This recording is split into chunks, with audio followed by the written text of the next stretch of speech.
social dimensions of higher education in what we may call integrated social competence for lifelong learning. More precisely, I would like to call for an analysis of a viable higher educational system that is inherently reflective in its character and therefore is able to provide for the assessment of its impact on social cohesion and the relevance and place of societal values in the social fabric. For this purpose, I will argue for an integrated framework that rests on both the social contextualization and the cultural contextualization of the learning outcomes, resulting in a flexible and adaptive set of competence-based social skills. In fact, I would like to concentrate more and more as my talk proceeds on learning outcomes. Why we have a big chance here to reconceptualize learning outcome and providing something in higher education which is of high qualitative value. I will also argue that the university of the 21st century does have a central role in the society, as it has clearly identifiable groups of stakeholders and social actors both inside and outside its campus. The university has to figure out and design its new status. First, it has to have a reconceptualized mission with a vision. Second, it has to function as an argumentative community to generate knowledge and skills under the auspices of wisdom. And third, it has to seek holistic solutions to encourage joint action in the society to help eradicate poverty, inequality, and social exclusion. In order to do that, I will survey briefly some recent developments in European higher education policies. I will try to point out that the shaping of the European higher educational area, unlike the formation of the European research area, has been dominated by a general philosophy based on two pillars. A fundamental pillar of non-regulative approach in which each member state has the freedom to build on local or regional cultural and educational heritage, and another pillar permitting coordination and harmonization of educational achievements, facilitating international mobility. No contradiction was believed to reside in the liberal approach. The acknowledgement of diversity in educational heritage was deemed to be a straightforward added value to the European higher educational area. But what local values and educational heritage have been or are being identified and preserved amidst the overwhelming influence or influences of globalization? The major events and the mainstream of changes and trends of the past 20 years are as follows. The Magna Carta, Universitatea, the Sorbonne Joint Declaration, Bologna Declaration, everybody knows them, and we can place them also in time and space. Policy papers have been produced together with communiques. As you can see on the slide, every 2 years ministers of education come together and discuss the tasks, the results and the tasks and the problems. The Bologna process has been unfolding under the rather paradoxical concept of continuity and permanent change. The Bologna process itself is a series of adjustments and corrections for improvement triggered by system internal pressures. However, system external conditions have also come into play. The social dimension of higher education presents the most significant challenge to European cooperation as it is perceived, conceived, understood, and applied so differently from one country to another. Very few countries have set specific targets to improve the participation of underrepresented groups in higher education, and only about half of the Bologna countries systematically monitor their participation. I did not tell you at the beginning that it was a quotation, and the quotation is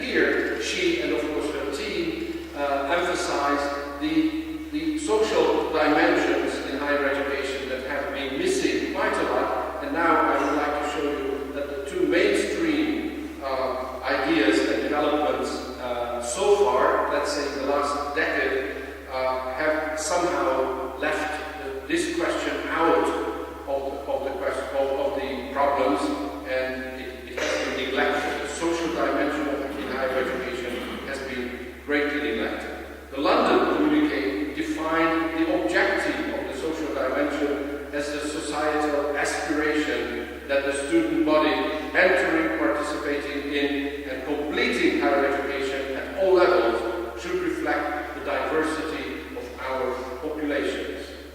In order to move towards this objective, countries agreed that the social dimension should be understood as an evolutionary process leading to the objective that requires an ongoing commitment and effort for all relevant stakeholders.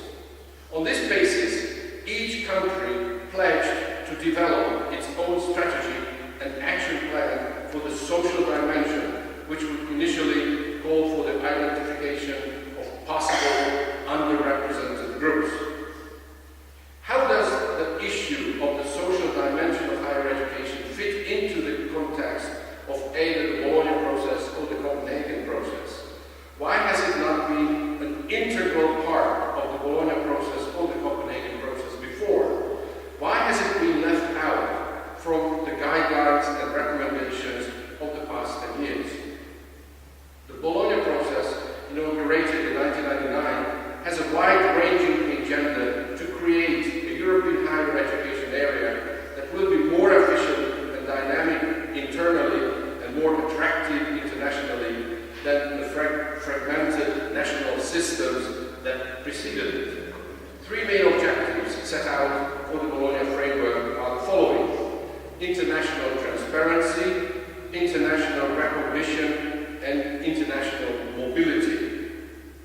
The Copenhagen process was developed from 2002 within the perspective of lifelong learning and aims to encourage individuals to make use of the wide range of vocational learning opportunities available. For example, at school, in higher education, at the workplace, or through private courses. The lifelong learning tools should enable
intention is also to reform those national qualification systems.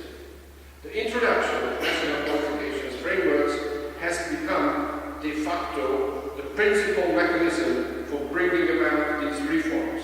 National qualifications frameworks introduced under these initiatives are invariably linked to quality assurance and are based on learning outcomes. The status of national qualifications frameworks varies from country to country, but in most countries they have statutory or regulatory force. Moreover, some countries now incorporate reference to either the Bologna framework or into relevant national legislation. The political cooperation at the European level is being translated into legal changes in the national systems. I find it very important to emphasize it here because all of us coming from different countries realize that our countries, the legislation in each country is trying to introduce things, but quite often there are different political forces, and the legislative measures may change so often, right? Too often probably. So it's very difficult to get a stable framework, national framework that could be compared with others. So here I would like to call attention to the danger of local, of course, local autonomy has to be assured, it has to be given, but the question is how local governments are able to cope with the challenges. As far as the educational philosophy is concerned, many countries are lagging behind in finding the appropriate local solutions. The next steps are to be made at the level of relevant national legislation. How can universities influence national level legal decisions? You may find this question too naive, right? Because I'm asking you, I'm asking ourselves how universities can influence, what kind of influence can they exert on their politicians and political decisions. How can university representation be secured in the negotiations with local politicians? Are universities prepared for the negotiation with proposals of new content, new methods of learning and assessment? Are universities prepared at this crucial historical moment to speak up and act with critical solidarity towards their governments in order to secure the long-term status of university? And I think I would like to formulate here a little truism, of course, the long-term status of the university as follows: to function as an incubator for young adult people and provide refinement conditions for the graduates. Here, I have a section on migration mobility, of course, the long tradition of peregrinatio and academic mobility, but I think I will skip those questions.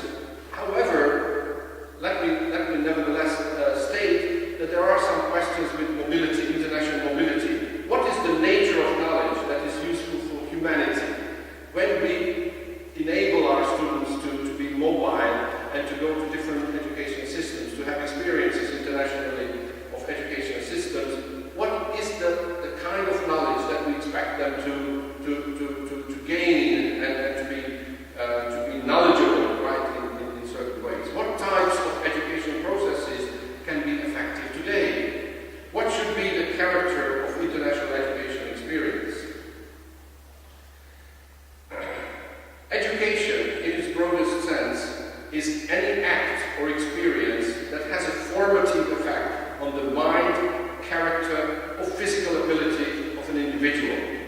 In its tactical sense, education is the process by which society, as a cultural community, deliberately transmits its accumulated knowledge, skills, and values from one generation to another. Education, in opposition to erudition, means that it's a life experience. How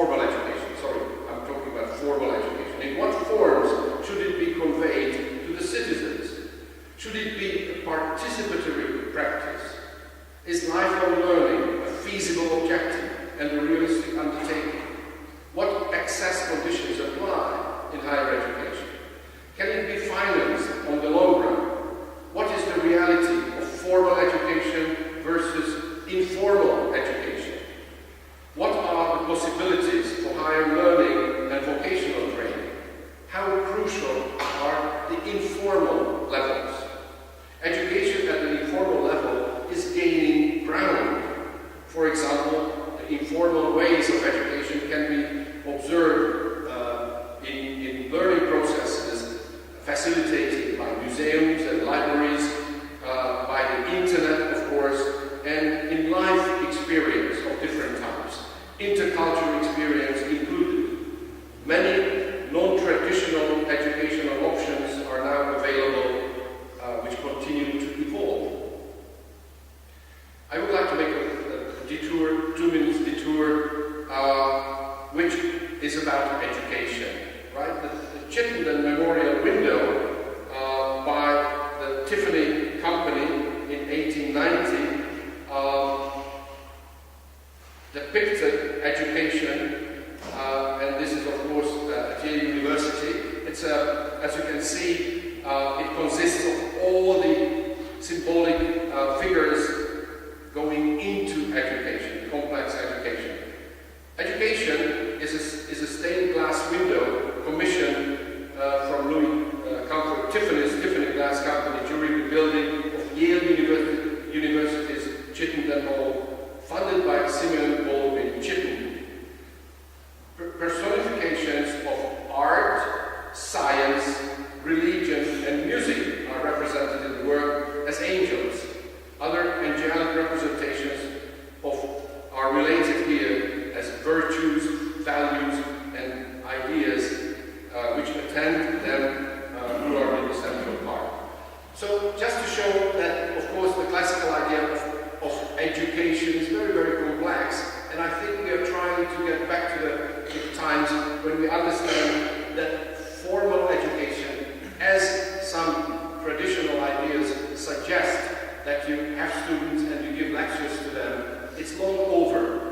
The learning outcomes must be formulated according to many, many different experiences, different types of experiences for the universities. Can we today aim at an education process whose results will ultimately yield universal knowledge or universally applicable knowledge? How do skills and aptitudes relate to knowledge? Can we still cherish ideas about erudition and erudite citizens? Is knowledge going to be the possession of a few privileged ones as a private affair based on individual curiosity? Will knowledge be compartmentalized, fragmented, and scattered? How to avoid the danger of mechanistic knowledge? What function will knowledge have in the knowledge society?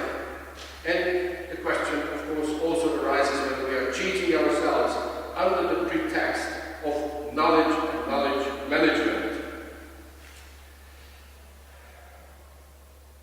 I have tried to show in my presentation that many aspirations and intentions at the level of the European higher education area have identified inevitable and necessary directions to follow. However, short-term local political interests have dominated over long-term academic vision.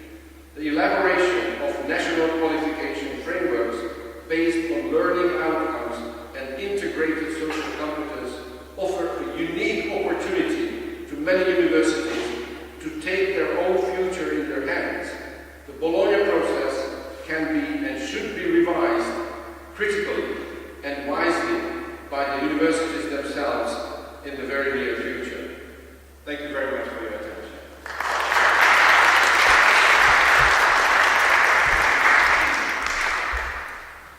Thank you, Professor Komlósi. Please, if you have questions, comments.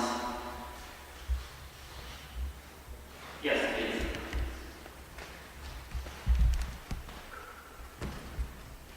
What I want to ask you is about my own experience on the Bologna process and what can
Norman Sharp from Scotland.